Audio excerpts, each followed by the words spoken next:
तो hello guys, आज हम बात करने वाले हैं ट्रिग्नोमेट्री के लेक्चर नंबर 2 में। सॉल्व करेंगे इसके आगे के क्वेश्चंस। इसके पहले के लेक्चर्स के अंदर आपने सॉल्व किए थे इसके 5 क्वेश्चन। आज सॉल्व करेंगे इसके आगे के कुछ क्वेश्चंस। तो कैसे हैं आप सब? आप सब होंगे बढ़िया, कर रहे होंगे अच्छी तरीके से पढ़ाई। और हम सब कर रहे हैं ट्रिग्नोमेट्री, वो भी 11th स्टैंडर्ड की, और पहुँच चुके हैं हम 6th क्वेश्चन पर। सॉल्व करेंगे इसके आगे क्वेश्चंस। काफ़ी इंपॉर्टेंट क्वेश्चंस चल रहे हैं और काफ़ी सिंपल क्वेश्चंस हैं, उसको क्या कर रहे हैं हम सॉल्व कर रहे हैं। आपको बेसिक समझ के चलना है और चीज़ें एकदम क्या है, सिंपल है, भन्नाट है। तो करना है आज के 6th क्वेश्चन, फिर 7th क्वेश्चन, सब सिंपल क्वेश्चन हैं, लेकिन कुछ इंपॉर्टेंट क्वेश्चन यहाँ से क्या होंगे जानना है। ये क्वेश्चन भी थोड़ा सा सिंपल है, इंपॉर्टेंट है। इसके बाद के क्वेश्चन और ज़्यादा इंपॉर्टेंट है, उनको क्या करेंगे हम सॉल्व करेंगे। तो स्टार्ट करते हैं। बेसिक आपको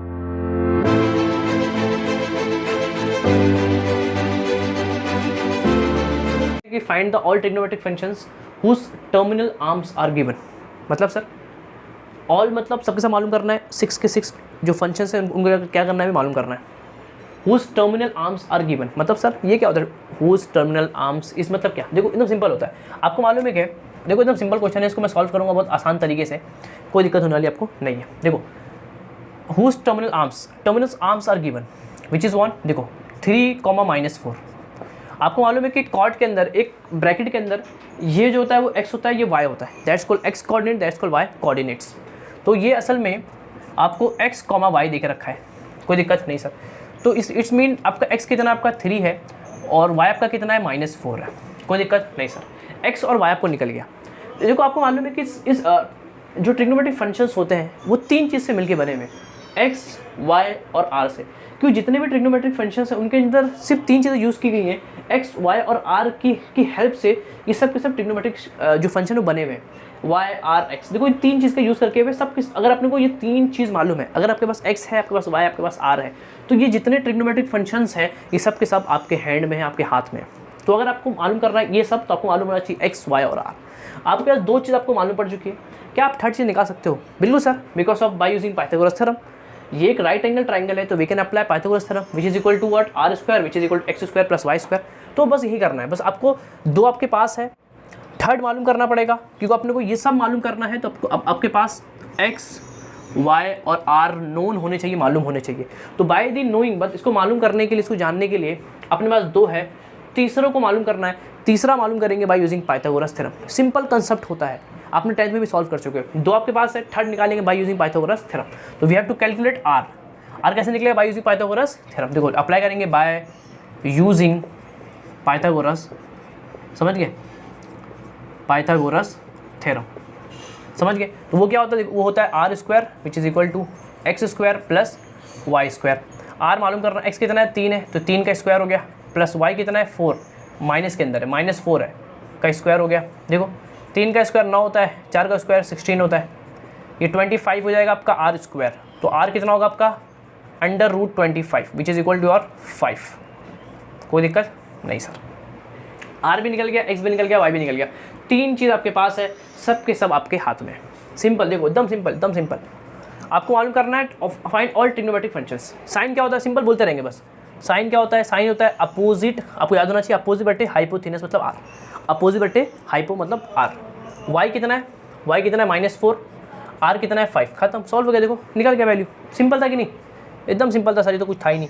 कॉस क्या होता है, x अपॉन r होता है, कोई दिक्कत नहीं है सर। x कितना निकला, x निकला हुआ था सर, 3 था अपने पास, r कितना निकला, 5, 3/5 Costa is your answer.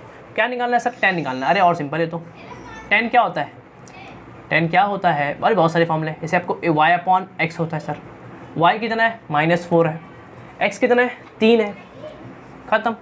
Cot चाहिए सर, कॉट 1/10 होता है, आपको मालूम होगा 1/10 होता है। देखो वहाँ लिखा भी है 1/10 होता है, 10 का उल्टा कॉट, कॉट का उल्टा 10। सिंपल, 1/10 कितना है, -4/3 मतलब 3 का जाएगा, ऊपर जाएगा, बस खत्म। आपको सेक चाहिए सर, सेक का क्या होता है, 1/cos होता है। सिंपल चीज़ है यार। देखो कॉस कितना, देखो कॉस था 3/5, 3/5, तो 5 जाएगा ऊपर, 5/3। आपको चाहिए सर, आपको चाहिए cosec, cosec nothing but 1/sin, sine का उल्टा कर दो बस। देखो साइन कितना है आपका, 4/5, तो यहाँ लिखेंगे 5/4 मतलब 5/4, वो माइनस कर। देखो खत्म, सिंपल क्वेश्चन है, सॉल्व हो गया। कुछ था क्या इसके अंदर, कुछ नहीं, सिंपल। टर्मिनल्स आर्म दिए हुए थे, मैंने बोला कि किसी ब्रैकेट के अंदर ये होता है फर्स्ट x, ये होता है y। सिंपल, एक्स वाई दिया था, कोई दिक्कत नहीं थी। 3 चीज़ मालूम होना चाहिए, थर्ड मालूम करना था, आर मालूम करना था, अप्लाई किया पाइथागोरस थ्योरम, थर्ड निकाल लिया, सिंपल, खत्म, सॉल्व, आंसर खत्म। तो ऐसे क्वेश्चन आपको आ सकते हैं और सिंपल क्वेश्चन होते हैं, आपको मालूम है। अगर आपको टर्मिनल आर्म देकर रखा है, आपको 2 पॉइंट्स देकर रखा है, तो आप इस तरह से क्या करेंगे और जितने ट्रिग्नोमेट्रिक फंक्शन उनको क्या करेंगे आप मालूम करेंगे, कोई दिक्कत नहीं सर, इसको नोट कर लेंगे। That's your 6th question. 7th question काफ़ी इंपॉर्टेंट क्वेश्चन है, उसको क्या करेंगे हम सॉल्व करेंगे, तो उसको हम नोट कर लेंगे। 7th क्वेश्चन काफ़ी इंपॉर्टेंट क्वेश्चन है और काफ़ी अच्छा क्वेश्चन है, कई मरतबा ये आपके एग्जाम के अंदर आपको आ सकता है। तो कॉस थीटा, देखो if cos theta is equal to 12/13, theta lies on 0 and मतलब π/2 मतलब फर्स्ट कॉर्ड के अंदर लाई कर रहा है, 0 और π/2 मतलब फर्स्ट कॉर्ड के अंदर। फाइंड द वैल्यू ऑफ ये और ये, पर इसको सॉल्व करेंगे, फिर इसको सॉल्व करेंगे। तो find the value of that, इसकी वैल्यू क्या करना है आपको मालूम करना है, फिर इसकी वैल्यू क्या करना है आपको मालूम करना है। एक बार क्या करेंगे, इसको सॉल्व करेंगे। देखो सिंपल क्वेश्चन है, आपको दिया क्या है, देखो चालू कहाँ से करेंगे, देखो सॉल्व करता हूँ मैं, एकदम सिंपल तक समझते हैं कि सॉल्व करना किस तरह से। आपको गिवन क्या है, गिवन है आपको कॉस थीटा, कितना देकर रखा है आपको 12/13। सर ये देकर रखा और पूछा है कि इस पूरी की वैल्यू कितनी होगी, sign square theta minus cos square theta upon 2 sine theta into cos theta, इस पूरी की वैल्यू कितनी होगी। तो इस पूरी की वैल्यू आपको मालूम करने के लिए आपको साइन और कॉस मालूम, क्योंकि इसके अंदर सिर्फ साइन और कॉस ही है। तो अगर आपके पास साइन और कॉस की वैल्यू होगी, आप उसको यहाँ पुट करेंगे और इस पूरी की वैल्यू आपको निकल के आ जाएगी। तो इस पूरी की वैल्यू निकालने के लिए आपको साइन और कॉस का मालूम होना इंपॉर्टेंट है। सर कॉस तो आपके पास है, क्या आप साइन निकाल सकते हो? बिल्कुल सर, आपको मालूम है अगर आपके पास एक ट्रिग्नोमेट्रिक फंक्शंस है तो आप और सब ट्रिग्नोमेट्रिक फंक्शंस निकाल सकते हो बाय यूजिंग पाइथागोरस थ्योरम, जिससे पहले अपन किए थे, या बाय यूजिंग व्हाट आइडेंटिटीज़। तो आप इन 2 तरीके से आप निकाल सकते हो, आपने 10th में पढ़ा भी होगा। तो अगर आपके पास एक ट्रिग्नोमेट्रिक फंक्शन है तो और आप जितने भी हैं 6 के से एक दिए हुए हैं तो आप उन दीगर या 5 जो बचे हुए हैं उनको आप निकाल सकते हैं बाय यूजिंग ट्रिग्नोमेट्रिक फंक्शंस और पाइथागोरस थ्योरम। तो देखो कॉस थीटा दिया हुआ है, क्या मैं साइन निकाल सकता हूँ? बिल्कुल, we have identity sine square plus cos square is equal to 1। तो अगर मैं यहाँ पर कॉस के बदले ये पुट कर दूंगा, इसके अंदर अगर मैं कॉस के बदले ये पुट कर दूंगा तो साइन निकल जाएगा। सिंपल, देखो इस फॉर्मूले में सिंपल आपको आइडेंटिटी है, we can apply identity and we can find the value of sine theta. देखो we know that sine square theta plus cos square theta is equal to कितना होता है? 1 होता है। कोई दिक्कत नहीं सर, पुट कर दो, देखो सिंपल। तो साइन स्क्वायर कितना होगा? ये होगा 1 माइनस कॉस स्क्वायर थीटा। तो 1 माइनस कॉस कितना है? 12/13। स्क्वायर है तो स्क्वायर कर दो, देखो 1 माइनस 12 का स्क्वायर 144, 169 सॉल्व कर लेंगे। 169 minus 144 divided by 169 which is equal to 9 में से 4 गया 5 बचेगा, 6 में से 4 गया 2 बचेगा और 169। ये देखो ये है साइन स्क्वायर की वैल्यू, आपको चाहिए साइन थीटा की वैल्यू। तो कितनी होगी आपको मालूम है, अंडर रूट के अंदर करेंगे 25/169। 25 का 5 बनता है और इसका बनता है 13। अब देखो जब रूट हटता है तो वैल्यू प्लस और माइनस दोनों आती है, ये आपको मालूम होगा, कोई दिक्कत इसके अंदर नहीं सर, कि जब रूट हटेगा तो वैल्यू प्लस और माइनस दोनों के अंदर आपकी आएगी। तो प्लस लेके माइनस ले वो मालूम करेंगे आप बाय यूजिंग गिवन कंडीशन कि थीटा लाइज ऑन 0 और 0 से बड़ा है और π/2 से छोटा है। मतलब sir which coordinate? First cord के अंदर, फर्स्ट कॉर्ड के, देखो थीटा लाइज ऑन 0 और 90, 0 और 90 मतलब देखो यही तो होता है, 0 और 90 के अंदर फर्स्ट कॉर्ड होता है।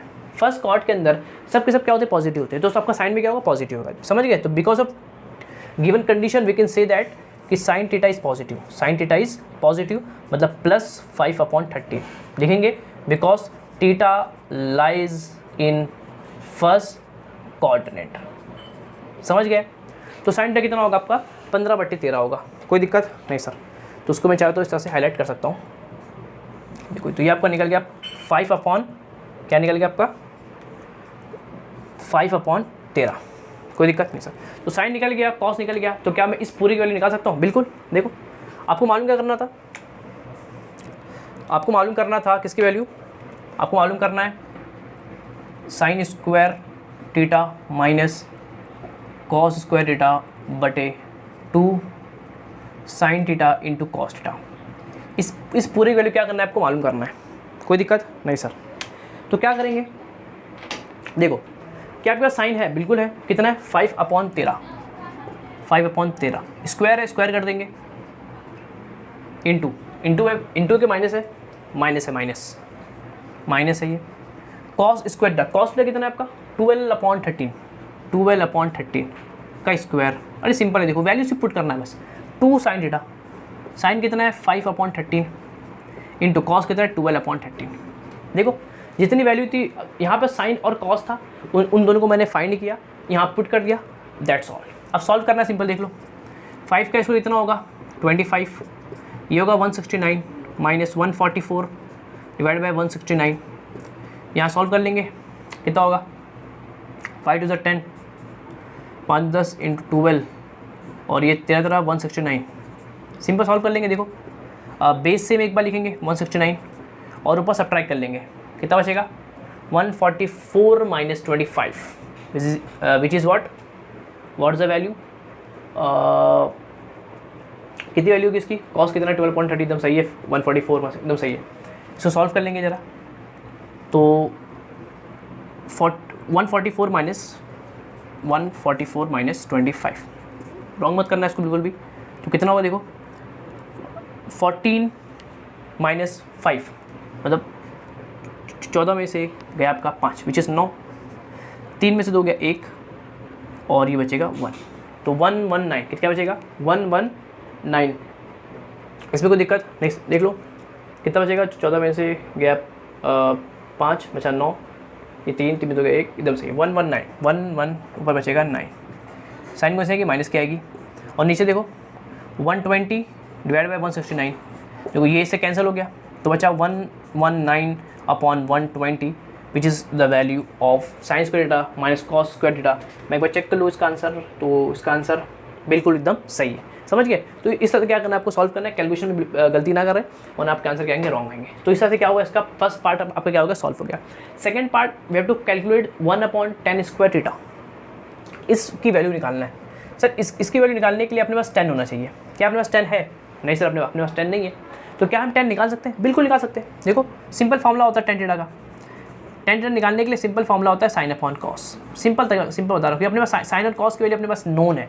साइन कितना है अपने पास, साइन कितना देखो 5/13 अपॉन कॉस कितना था 12/13, इससे ये कैंसिल हो कितना बचा 5/12, कोई दिक्कत नहीं सर, वैल्यू निकल गई। देखो इसको सॉल्व करने के लिए अपने पास 10 की वैल्यू होनी चाहिए। मैंने 10 की वैल्यू निकाल लिया बाय यूजिंग साइन और कॉस का फॉर्मूला लगा के मैंने 10 निकाल लिया। और 10 निकालने के और भी बहुत सारे तरीके हैं, जैसे वी कैन यूज़ आइडेंटिटीज़, लेकिन आइडेंटिटीज़ यूज़ करने के लिए आपको सेक मालूम होना चाहिए। अब सेक क्या होता है 1/cos होता है, तो आप कॉस को उल्टा करते तो आपका सेक निकलता, फिर सेक यहाँ रखते तो आपका 10 निकलता। मतलब क्वेश्चन बहुत तरीके से सॉल्व हो सकता है। By using identities you can solve, by using simple formula you can solve, मतलब सॉल्व करने के बहुत सारे तरीके होते हैं। मैंने सिंपल साइन और कॉस की हेल्प से मैंने 10 निकाल लिया, simple sine upon cos which is 10 apply किया, फॉर्मूला निकल गया। तो इसको सॉल्व करने के लिए मैंने 10 निकाल लिया। अब सिंपल ये सॉल्व हो जाएगा। देखो 1/10 स्क्वायर, इसको निकालना है ना। देखो 1/10 कितना है 5/12, स्क्वायर है स्क्वायर कर दो, खत्म, आंसर आपका आ जाएगा। 5 का स्क्वायर 25, इसका 144, तो 144 जाएगा ऊपर, मतलब 144 divide by 25 which is your answer, खत्म। इस तरह से मैंने क्वेश्चन क्या कर दिया, सिंपल तरीके से आपका सॉल्व कर दिया, तो इसमें कोई दिक्कत नहीं सर। तो इस तरह से मैंने आपका 6th और 7th क्वेश्चन क्या किया, सॉल्व कर दिया। इसके बाद के जो 2 क्वेश्चन उसको सॉल्व करेंगे इसके बाद लेक्चर के अंदर। जब तक के लिए आप 6th और 7th क्वेश्चन जो बहुत ज़्यादा इंपॉर्टेंट है, 6th 7 मैंने आपको 2 क्वेश्चन कराया, तो ये बहुत ज़्यादा इंपॉर्टेंट क्वेश्चन है। इनको क्या करेंगे, प्रैक्टिस करेंगे, सॉल्व करेंगे। कुछ नहीं रहेगा, कुछ समझ में नहीं आएगा तो क्या करेंगे आप कमेंट करेंगे, मैं आपको उसका आंसर दे दूँगा। वरना एक सिंपल तरीके से मैंने आपको हर एक चीज़ें बता दिया हूँ, क्या क्या तरीके और हो सकते हैं वो भी मैंने आपको कोशिश की बताने की। तो इसको आप इसे क्या करेंगे, नोट कर देंगे और प्रैक्टिस करते रहेंगे। और इसके आगे एक आध क्वेश्चन बचे उनको क्या करेंगे, सॉल्व करेंगे इसके आगे के लेक्चर के अंदर। जब तक पढ़ाई करते रहें, ऑल द बेस्ट।